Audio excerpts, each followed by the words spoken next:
what are the major business segments that make up the AI ecosystem? At the core of the artificial intelligence revolution has been the chip designing companies like Nvedia and AMD, who have made very powerful graphical processing units, GPUs. Once they have designed the chips, they actually send the chips to be manufactured at the global foundry or the global factory of the world called Taiwan Semiconductor Manufacturing Company, TSMC.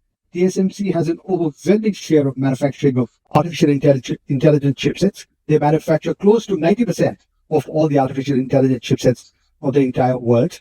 They are based in Taiwan predominantly. One of the chips have been designed by Nvedia, AMD, Broadcom is another company, and these chips get manufactured at the TSMC.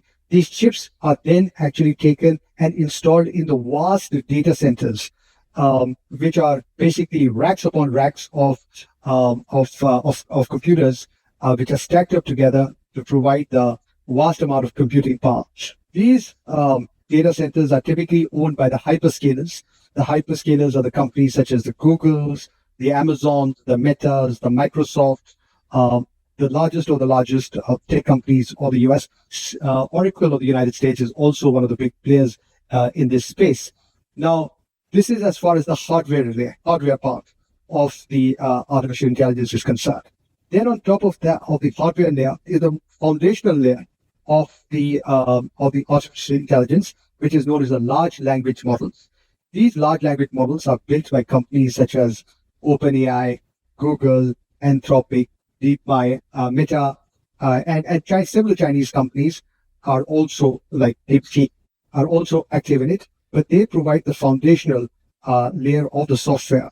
And these are known as the large language models.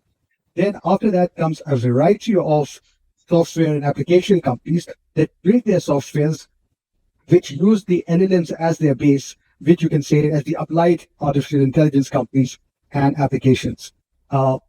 And supporting this entire ecosystem of the hardware and software, leading up to the applications that interface with the consumers and the corporates, is an ecosystem that supports it, that ecosystem of service providers that provide a host of services to all the companies in this particular ecosystem to enhance their product offerings, to boost their productivities.